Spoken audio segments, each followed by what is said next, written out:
네, 오늘 주제는요. 예, 32년 악연 그 끝은입니다. 32년 악연이 누구예요? 원내 1, 2당을 책임지고 있는 정치원로 이해찬 대표와 김종인 위원장 만남 얘기인데요. 오늘 32년 전에 선거에서 한번 맞붙었죠? 그렇습니다. 그 얘기군요. 예, 그 얘기는 뒤에 전하겠습니다. 김종인 위원장이 이해찬 대표를 찾아가서 만났습니다. 김 위원장이 최근 임기를 시작을 해서 상견례 성격으로 찾아가서 만난 거죠. 또 언론 보도를 저도 봤는데 한 5분밖에 안 만났다면서요? 예. 그래도 할 얘기는 다 했습니다. 5분 사이에? 그러니까 무예 무술 용어를 빌면 두 분 다 내공이 워낙 있으신 분들이라 한마디씩 쓱쓱 주고받으면서도 웬만한 얘기는 다 했고 21대 국회 서로 협조하면서 잘해보자. 이런 얘기 가운데 또 서로 뼈 있는 얘기를 주고받기도 했습니다. 네. 아마 원구성 협상에 대해서 구체적인 얘기를 하지 않은 것은 원내대표 간의 협상이 진행되고 있어서 그런 것 같고요. 오늘 두 분이 말길을 열었으니까 이제 최고위층 간의 협상이 필요하면 아마 비공개로 만나거나 전화로 할 수도 있을 것 같습니다. 네. 그래, 어떤 얘기들을 했다는 거예요? 21대 국회 개원, 원구성 협상, 3차 추경 이 다양한 현안이 다 포함되어 있는데요. 이 대표가 먼저 이런 얘기를 했습니다. 정당 문화와 국회를 혁신하는 좋은 시간이 됐으면 좋겠다. 그렇게 얘기하니까 김 위원장도 코로나로 인해 상당히 변화가 커지는데 여야가 발전할 수 있도록 협조하자. 여기까지는 윤리교과서 같은 좀 덕담이죠. 근데 곧 뼈 있는 말이 오갔습니다. 이 대표가 경제 위기가 심각하고 단시간에 회복되지 않을 것 같다. 이렇게 얘기하니까 김 위원장은 정부의 재정 그리고 국가 부채 관리에 문제가 있다는 식으로 얘기를 했습니다. 네. 또 국회 얘기는요? 일단 국회 빨리 문 열고 원구성 협상하자. 여기에는 공감을 했습니다. 예. 김 위원장이 먼저 얘기를 꺼냈는데요. 이해찬 대표가 7선의 경험이 많으니까 과거 경험을 바탕으로 노력해달라. 이렇게 얘기했습니다. 과거 경험? 그렇습니다. 과거의 경험이란 얘기에는 여야 협상으로 상임위원장 배분하고 법사위 예결위 이런 거는 야당에 배려해온 관례를 존중해라. 이런 뜻이 담겨 있는 걸로 보이고요. 예. 이 대표는 근데 그동안 국회법을 강조하면서 과거의 잘못된 관례, 관행을 극복하겠다. 이런 얘기도 한 적이 있거든요. 예. 또 이해찬 대표가 이렇게 얘기를 했습니다. 김 위원장이 통합당 비대위원장을 맡고 새로운 모습을 보여주겠다고 말하고 있는데 여러 경험이 있으니까 기대를 많이 한다. 이 대표도 역시 새로운 모습에 방점을 찍고 싶었던 거죠. 김종인 위원장이 나이는 훨씬 많죠? 김 위원장은 1940년생이고요. 이 대표는 52년생입니다. 그러니까 띠동갑이고요.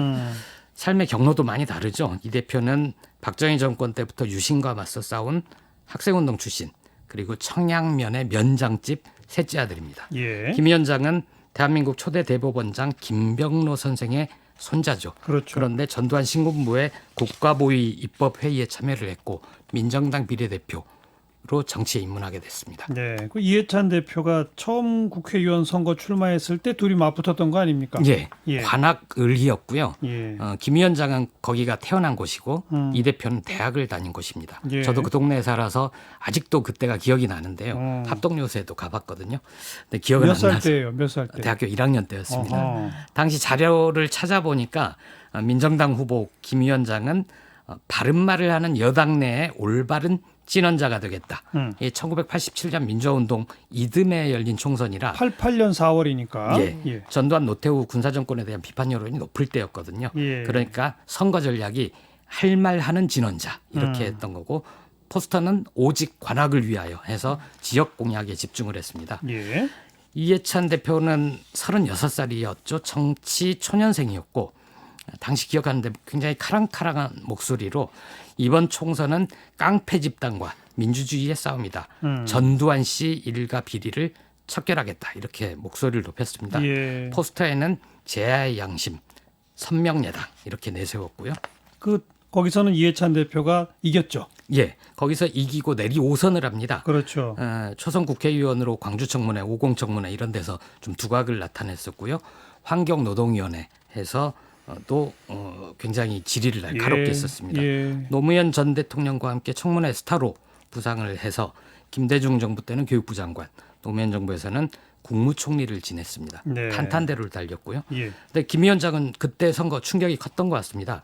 그 전에 비례대표 의원을 2번 지내고 처음으로 지역구에 도전했었는데 정치 초짜한테 대패를 당하고 그 이후에 지역구에 단 한 번도 도전하지 않습니다. 지역구는 안 나가고 비례로만 4선인가 했죠? 5선까지 했습니다. 이야, 좀 기록이에요. 근데 김정일. 비례 하다가 사퇴하고 하다가 어쨌든요. 뭐 그렇게 어쨌든. 예, 했었습니다. 예. 그리고 두 사람의 경로가 달라서 별로 만날 일이 없었는데 4년 전인 2016년에 한당에서 만나게 됐죠. 그랬죠. 2016년이었는데 안철수 전 대표 탈당으로 당이 어수선했고 이때 비대위 위원장으로 김 위원장이 옵니다. 예. 그런데 이제 총선 물갈이를 아주 세게 하면서 예. 이해찬 대표 당시에 컷 오프를 시켜버리죠. 그때도 관악에서 맞붙었다가 진 거에 대한 앙심 아니냐 뭐 이런 얘기가 있었어요. 그런 얘기가 있었습니다. 예, 그래서 예. 이 대표는 도대체 합당한 명분이 없다.